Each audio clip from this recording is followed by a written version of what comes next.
Aujourd'hui, on va parler d'une journaliste qui s'appelle Paloma Moritz et qui va sûrement faire beaucoup parler d'elle. À mon avis, Psyo et F2 News vont en parler. Et en gros, cette journaliste de gauche est dégoûtée que le service public ne soit pas encore plus imperméable à la droite. Parce qu'il y a déjà trop de droite dans les médias français. Il y a CNews, CNews. Voilà, c'est déjà beaucoup trop, d'accord? Tu sais, ce soir, on recrutait quelqu'un du Figaro. Vous vous rendez compte le niveau d'extrême droite? Le Figaro! Ils essayent d'avoir un quota. Il y a une petite musique qui monte. Et c'est pas bien les quotas? Parce que c'est quand même vous qui militez pour les quotas en fait.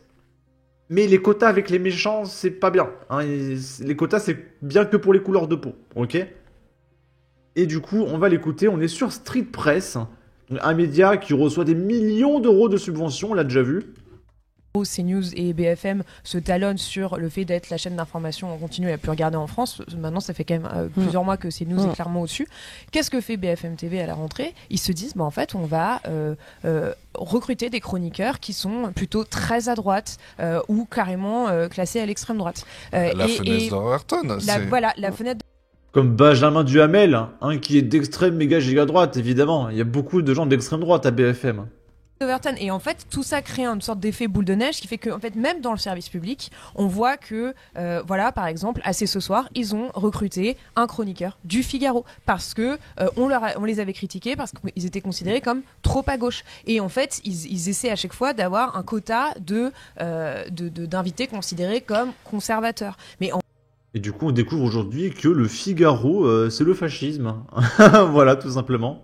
En fait, dans conservateur, on peut mettre tout et n'importe quoi. Et c'est exactement la même chose aussi sur France Inter ou sur la radio publique. Et en fait, on voit de plus en plus qu'il y a quand même une petite musique qui monte et qui va plus loin justement que la doxa libérale, qui en fait va aussi dans un racisme de plus en plus important, des positions anti-écologiques très assumées.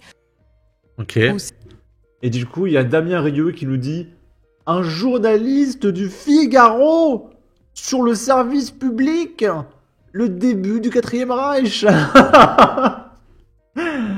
Et du coup, il y a un mec qui a réagi à tout ça. Dans les articles de presse, la journaliste gauchiste Paloma Moritz se présente comme la fille d'un cadre dans la literie. Elle est en réalité l'héritière du géant de la literie Tréca. Et il y a un mec qui répond que celui qui n'a pas reçu un immeuble au 16e arrondissement de Paris à l'âge de 6 ans lui jette la première pierre. Parce que oui, Paloma Moritz, qui est une communiste d'extrême gauche, possède un immeuble depuis qu'elle est âgée de 6 ans. Oh! Seriez-vous en train de me dire qu'il y a une gauchiste bourgeoise anticapitaliste? Arrêtez, je vous crois pas. Et du coup, la société s'appelle Minipa. Et on peut voir que voilà, dirigeant, il y a Moritz Paloma. Moritz Nina, hein, c'est un truc de famille, hein, de papa, maman et tout. Au 13 rue de Bassano, au 75 016 Paris. Et du coup, si on regarde ici, on voit que Moritz Paloma est née en 1991 et elle est dirigeante depuis 97, depuis qu'elle est âgée de 6 ans. Et sa sœur, qui est née en 92, elle est dirigeante depuis qu'elle est âgée de 26 ans. Ça, c'est un peu plus logique, j'ai envie de dire. Mais voilà, elle est héritière depuis 6 ans, hein, de la fortune de papa. Et après, elle va sur les plateaux TV expliquer que... Oui, le capitalisme, il faut s'en prendre à l'héritage, nanana. Mais c'est insupportable. Oh, je tremble, je transpire encore là. Mais franchement, mais qu'est-ce que c'est que cette nana, hein? Rends l'argent de la planète. Pour rappel, alors c'est pas l'OMA, hein.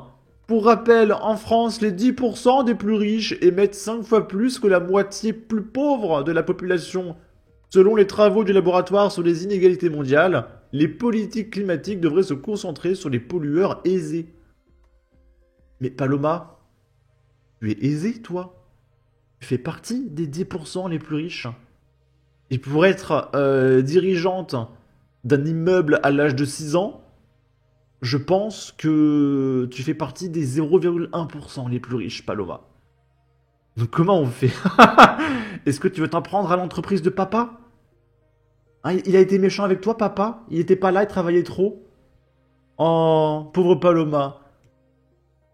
Là, c'est l'Humanité. Donc pareil, un média d'extrême gauche qui reçoit des millions d'euros de subventions par nos impôts, qui s'inquiète de la montée de l'intégrisme religieux catholique.